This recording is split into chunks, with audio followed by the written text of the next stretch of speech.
I want to begin by acknowledging the progress that has been made to date to address the long-standing issues and concerns relating to those ladies who spent time in the Magdalen laundries.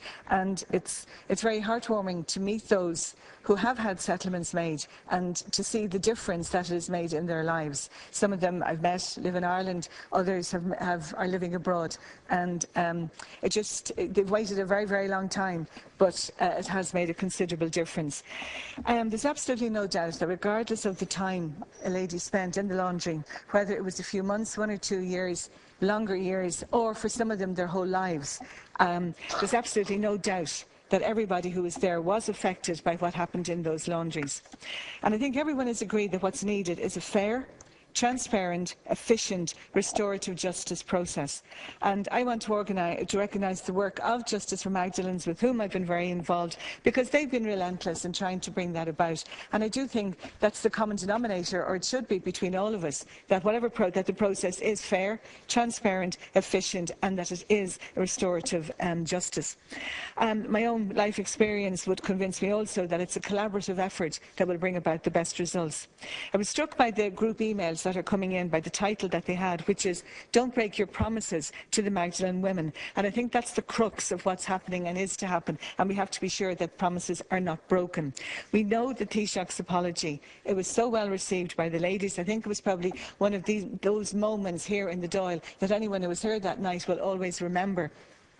They acknowledged that it was heartfelt, and I think what struck them was the way in which the point was made that they were completely blameless. He apologised unreservedly for the hurt that had been done to them, and he went on to say that they deserve more than the formal apology. And the quote is, he wants to put in place a process to determine how best to help and support the women in their remaining years. That was the expectation, and that's what the bill has to fulfil. Part of the concern, of course, about promises being broken comes from the shortcomings of the McAleese report and the disappointment felt by the women that it didn't give a true representation of their lives, their pain and their suffering. And of course, part of the reason was the narrow remit of the McAleese report, which meant that it couldn't find whether or not there were human rights violations. There were over 700, almost 800 pages of testimony submitted by the ladies through the Justice for Magdalene, and they weren't mentioned in the report. But yet there were the stories of young girls and women in prison, because that's what it was, working very long hours, no wages, maybe not knowing why they were there. And I think one of the saddest stories is those girls who were in the laundries waiting to be collected because their families had given them the impression that they were only going to be in there for a short while and the family would be back to collect them. Some of them we know managed to escape but were brought back.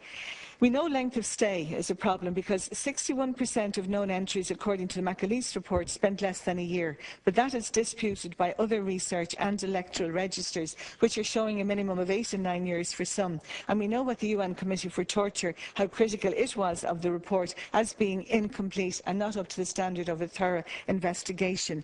Other issues not addressed there were the deaths in the laundries and also the issue of the unmarked graves.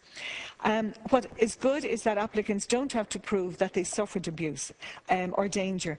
All that they have to establish is that they were admitted to one of these institutions.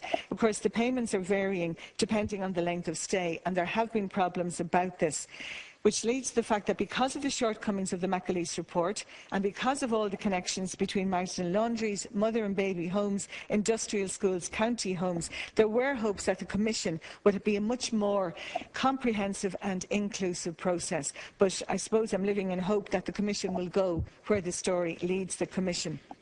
On the length of stay, we know the differences between what the ladies are saying in some case and the lack of adequate records, and the Interdepartmental Committee did acknowledge that records were incomplete or not existent for some women. So there is important to make every effort by the implementation team to give time and space to those women who are having a difficulty on the length of stay, because the burden of finding proof is falling on them, and for some of them it's much too stressful and causing a lot of anxiety. And for some, it has become too much that they have accepted what is proof is there or on record, and less time than they actually spent there. Some, of course, because of their age or maybe illness, are not able to pursue it through the Ombudsman, but there are some who are going that direction. One question I have is for the department, that they do give detailed written reasons at the initial offer stage and at the appeal, setting out why the applicant's evidence was or was not preferred over other available evidence. Now, I know the team are working very hard, and I do have to ask, have they enough resources to do the work? We know that 86% of applicants have had decisions made. But when there is an issue of insufficient written record, and the department or the team meet the women, that they would treat as a matter of urgency those women who are of advancing years and those women for whom it's really urgent that the matter is addressed as quickly as possible.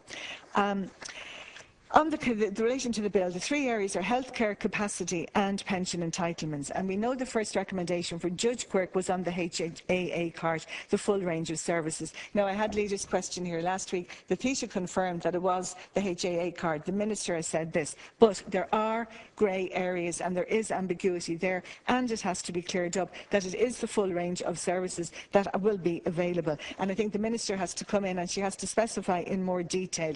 There are debates around angel healing and homeopathy, etc. But I mean, we do know that reflexology, aromatherapy, acupuncture, massage all contribute to a person's sense of well-being, and it doesn't make sense for them not to be included. So that has to be clarified, that they do have the full range. We know that some of them signed legal waivers not to sue the state on the understanding that they would have that full range of services. Now, regarding capacity, do I understand that we have to wait for the assisted decision-making capacity bill? And I'm wondering what's going to happen in the meantime, particularly for those where the average age is 70.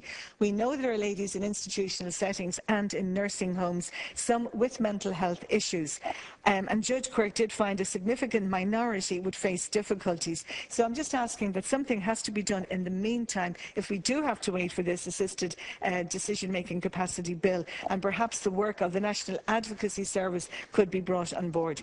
There's also issues relating to the state contributory pension, which have been mentioned already, and the question is simply, will the bill implement fully Judge Quirk's recommendations on this? I have discussed with the Minister the issues relating to An Grianan. We know that there were girls in An Grianan who did work in the laundry, but An Grianan is not included. For some reason, some of those who were in Grianan did not get redress through the other board, and there were valid reasons for some of them. And I think this is where the issue of a finite time presents problems, because you know the experience in the laundries has been just so horrific for some people that they may not be in a space at the time to deal with it as the redress board, but that therefore there has to be some leeway on this particular matter. I do acknowledge the Minister's commitment on this. I know that more has been started and progressed in the past few years than ever before in the history of this state.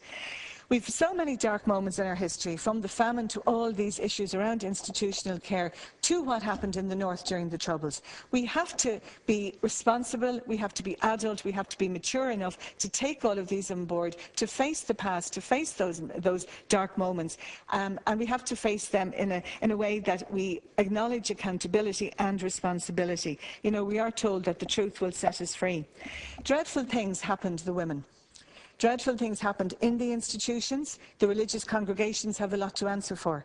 But so have families, and so have communities in this country. And it's just so disturbing to read of people and meet the women who were brought in there by their families. I mean, one particular woman's story will always stay with me. Because her mother had died and her father remarried, the stepmother just didn't want her sister and brother, and they were just brought up to a laundry and left there. She was a feisty lady who has made great strides in her life and has benefited from what has come out, but they are the real stories, because sometimes we get caught up in the figures, the numbers, and we don't see the real people behind them. So if this bill is to be progressive, we have to see the people behind the statistics. Thank you.